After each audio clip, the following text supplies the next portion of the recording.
उद्याचा निकाल नेमकी काय लागतो याकडे सगळ्यांचं लक्ष लागलेलं आहे। आपल्यासोबत काँग्रेसचे नेते विश्वजित कदम आहेत। सर, खरं तर उद्या नमस्कार, उद्या निकाल आहे, सगळ्यांचं लक्ष लागले, काय शक्यता वाटते? कारण दोन्ही पार्टी आहेत ती जर वाटताना पाहायला मिळत आहे। मला असं वाटतं की महाराष्ट्रातली जनता ही निश्चित स्वरूपात लोकसभेच्या प्रमाणे महाविकास आघाडीच्या सोबत राहील।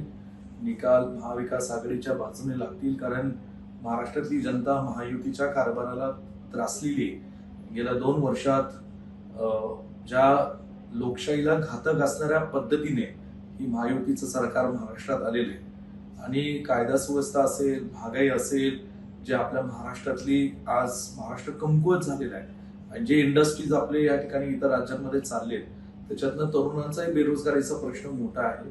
आणि म्हणून या ठिकाणी आज अनेक मुद्द्यांवर खरं तर ही निवडणूक लोकांच्या, शेतकऱ्यांच्या, तरुण पिढीच्या, महिलांच्या बाबतीतले मुद्दे घेऊन लोकांनी ही निवडणूक हातात घेतली आणि महाविकास आघाडीला निश्चितपणे बहुमत मिळेल। पण खरं तर जे एक्झिट पोल येत आहेत किंवा जी चर्चा सुरू आहे, महायुतीचे नेते सांगतायत की आमचं सरकार पुन्हा एकदा बनणार आहे, तुम्हाला किती ठाम वाटतंय की खरंच हे सगळे मुद्दे समोर ठरवल्यानंतर आम्ही सरकार बनवू? नाही, मला असं वाटतं की व्यक्तिगत आता मी अनेक वर्षांपासून महाराष्ट्राचं काम बघतोय, युथ काँग्रेसचा अध्यक्ष होतो, ही महाराष्ट्रातली अशी एक निवडणूक झालेली आहे जी प्रचंड मोठ्या प्रमाणात अनप्रिडिक्टेबल झालेली आहे। आणि म्हणजे अजून ज्या काही म्हणजे कदाचित उद्याच्या निकालानंतर अशी आकडेवारी पाहायला मिळेल की बहुतांशी विधानसभेतले आमदार जे आता आमदार म्हणून निवडून येतील हे कमीत कमी कदाचित 5-10 हजाराच्या फरकाने निवडून येतील।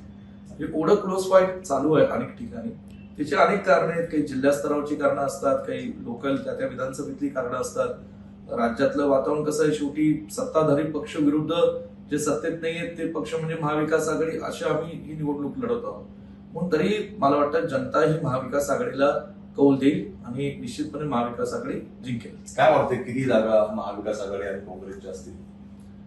मला तरी अपेक्षा आहे की स्पष्ट बहुमत मिळेल। आता त्याच्यावरती किती जागा मिळेल 160 क्रॉस करू आम्ही असं कोण म्हणतं? असं महाविकास आघाडी नाही, आता ज्येष्ठ नेत्यांचा अनुभव त्यांच्या पद्धतीने नक्की आहे, कारण शेवटी ज्येष्ठ नेते 30-40 वर्ष त्यांनी महाराष्ट्राच्या राजकारणात काम केलंय। लोकांचा एक पल्स, समाजाचा नॅक हा जमिनीतल्या राजकारण लोकांना असतो आणि काँग्रेसमध्ये आणि महाविकास आघाडीमध्ये असे अनेक नेते आहेत। परंतु मला एवढंच म्हणायचंय की शेवटी बहुमत मिळणं गरजेचं। बहुमताच्या वर किती का आकडा मिळाला, एकदा महाविकास आघाडीला बहुमत मिळालं तर मला खात्री सरकार महाविकास आघाडीचं बनेल। बहुमत मिळालं तर साहजिकच आहे मुख्यमंत्री पदाचा चेहरा कोण असणार?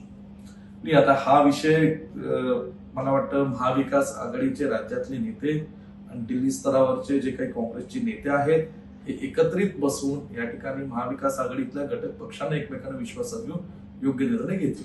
अगदी पाहता आपण एकमेकांना विश्वासात घेऊन योग्य निर्णय घेतील, मात्र आम्ही सरकार बनवू असा विश्वास जो आहे तो विश्वजित कदम यांनी व्यक्त केला पाहायला मिळतोय।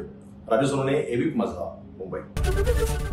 एबीपी माझा, उघडा डोळे बघा नीट।